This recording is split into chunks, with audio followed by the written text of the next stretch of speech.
आप सबका RK coaching centre by Rahul sir में। जैसे कि इतिहास की शुरुआत हमने किया था, फर्स्ट पार्ट में इतिहास की उत्पत्ति कैसे हुई, इतिहास को पढ़ते कैसे हैं, इतिहास की शुरुआत कहां से हुई। जैसे मैंने बताया था प्राचीन समय में मैंने इतिहास को बताया था ना, जिसमें आपको बताया था आद्य ऐतिहासिक, प्राग ऐतिहासिक, आद्य ऐतिहासिक और ऐतिहासिक काल। तो प्राग ऐतिहासिक में हम लोगों ने पाषाण काल को समझा था ना। आद्य ऐतिहासिक में सिंधु घाटी सभ्यता को जाना था। आज के पाठ में हम लोग जानेंगे वैदिक सभ्यता के बारे में, जिसे आर्य सभ्यता भी कहते हैं। तो आइए हम लोग देखते हैं वैदिक सभ्यता के बारे में, और जितने भी इंपॉर्टेंट टॉपिक है इसका मैं इतना ही छोटे से पार्ट में, छोटे वीडियो में कवर करा दूंगा। आप इसको अच्छे से समझ भी जाइएगा, यह वादा है आपसे। आइए देखिए वैदिक सभ्यता क्या थी। सिंधु सभ्यता के बाद जो सभ्यता की उत्पत्ति हुई थी उसे हम लोग वैदिक सभ्यता या आर्य सभ्यता कहते हैं। आर्य लोग ही यहाँ आकर के बसे, और वैदिक सभ्यता का स्रोत आर्यों से जुड़ा हुआ है, जिसे हम लोग वैदिक सिविलाइजेशन या आर्य सिविलाइजेशन भी बोलते हैं।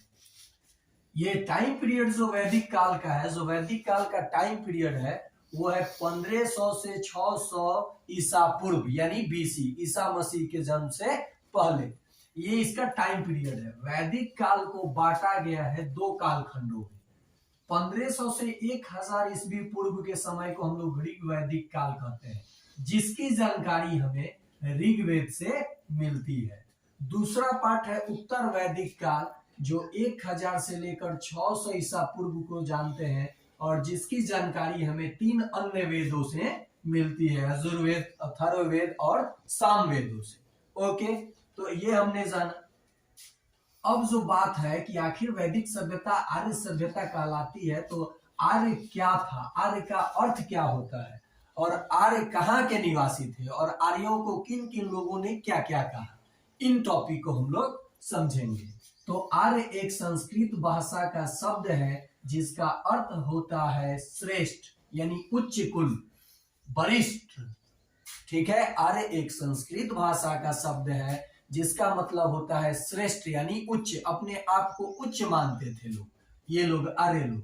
तो देखिए आर्य का अर्थ समझे। आर्य कहां कहां आकर के बसे, तो पंजाब और अफगानिस्तान, वर्तमान में जो पंजाब और अफगानिस्तान के नाम से आप जगह जानते हो, उसी जगह पे आर्य लोग आकर के निवास किए, यानी बसे। और वैदिक सभ्यता की उत्पत्ति इन्हीं लोगों के द्वारा हुई, इसलिए इस सभ्यता को हम लोग वैदिक सभ्यता या आर्य सभ्यता कहते हैं।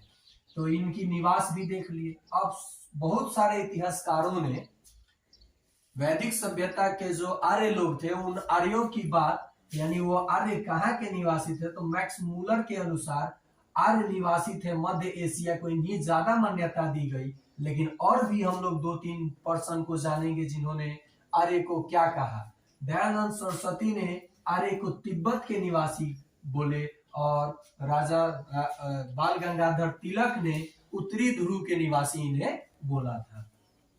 ये जो सभ्यता थी, जैसे आपने पढ़ा था इंडस वैली सिविलाइजेशन को, वो शहरी सभ्यता थी, वेल डेवलप्ड थी, और यहाँ पे ये ग्रामीण सभ्यता थी। रिलेटेड करके जब आप पढ़िएगा तो आपको टॉपिक अच्छे से समझ में आएगा, और आप खूब अच्छे से मेमोराइज कर जाइएगा। दोबारा पढ़ने की आपको जरूरत नहीं पड़ेगी। जैसे क्वेश्चन आपके सामने आएगा आप अटेम्प्ट कर दोगे, और यह आप अच्छे से समझा भी दोगे किसी को। तो ये ग्रामीण सभ्यता थी, और इसकी जो प्रशासनिक इकाई थी, जो कार्य करने का क्षेत्र था प्रशासन का, वो 5 क्षेत्रों में बटा हुआ था: कुल, ग्राम, विष, जन, राष्ट्र। असेंडिंग ऑर्डर में मैंने इसको पहले ही सजा दिया है। सबसे छोटा प्रशासनिक विभाग क्या था? कुल। सबसे बड़ा प्रशासनिक विभाग क्या था? राष्ट्र। समझ में आया?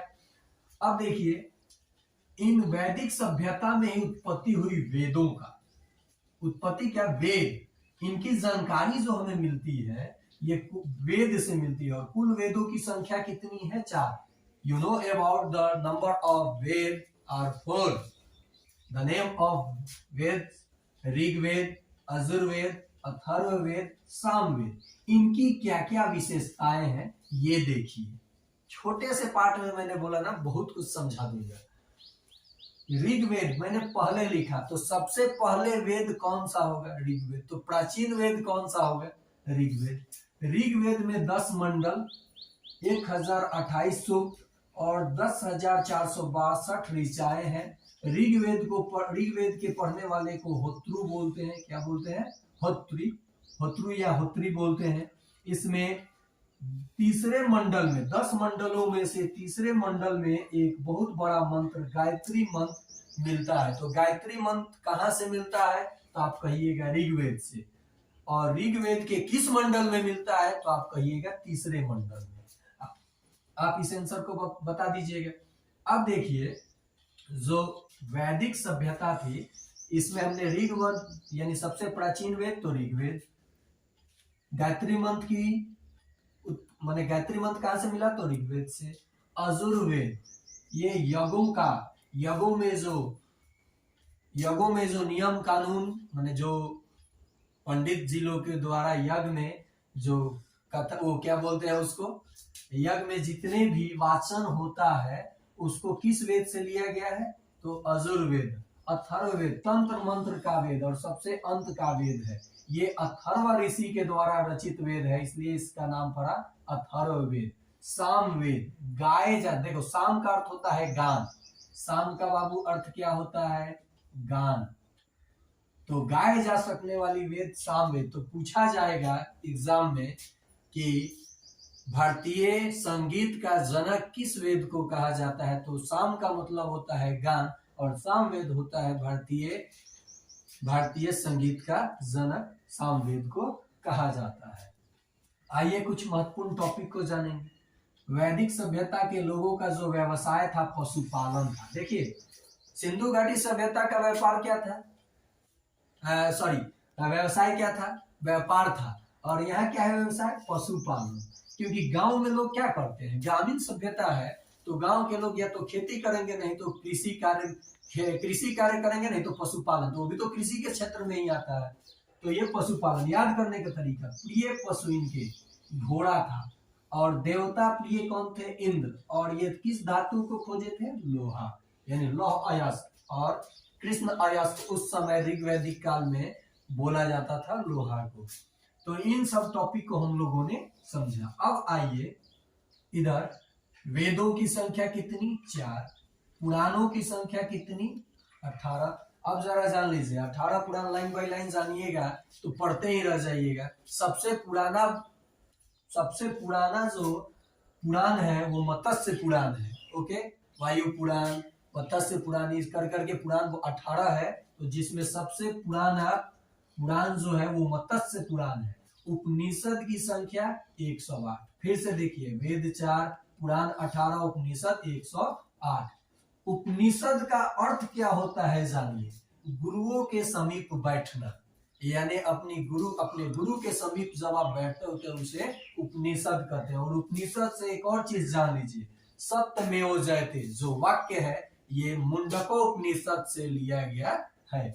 नेक्स्ट देखिए, महत्वपूर्ण नदी जो थी वैदिक सभ्यता की, आर्यों की, वो सरस्वती थी। ठीक है, तो इन टॉपिक को हम लोगों ने कवर किया। प्रमुख 3 देवता को ये लोग मानते थे, इंद्र, अग्नि और सोम को।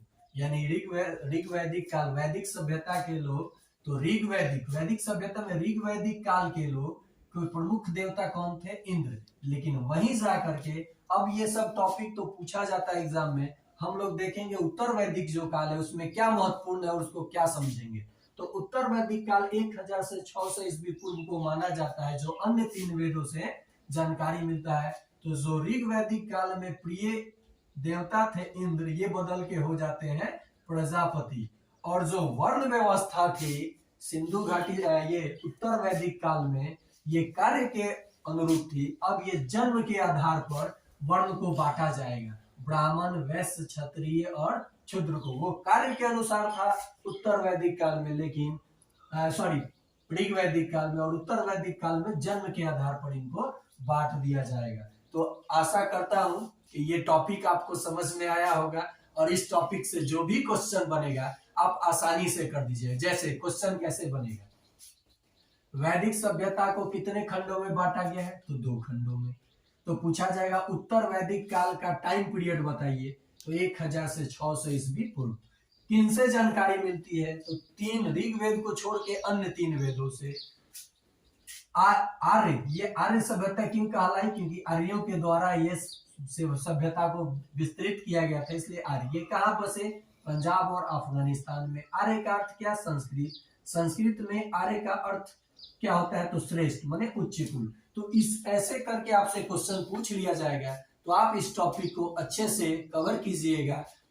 इसको कम से कम 1 से 2 बार आप देख लीजिएगा, तो आपको सारी चीजें याद हो जाएगी। तो अगर मजा आया हो तो आप शेयर सब्सक्राइब करो। और जो मेरा बैच स्टार्ट हो रहा है कंपटीशन का, वो 1 मार्च से सरवाड़ा बाजार लंगा पुल के समीप 3 से 4 PM के में, मतलब 1 घंटे का जो बैच होगा, उसमें कंपटीशन के बैच में टोटल जितने भी ये चतुर्थ और माने BCD ग्रुप का एग्जाम होता है, उसकी तैयारी आपको संपूर्ण रूप से सिलेबस के अनुसार कराई जाएगी और उसका मॉक टेस्ट भी कराया जाएगा। तो आप अधिक से अधिक संख्या में जुड़े और पढ़ाई को आनंदमय तरीके से पढ़ें और अपने लक्ष्य को अचीव करें। बाय बाय दोस्त।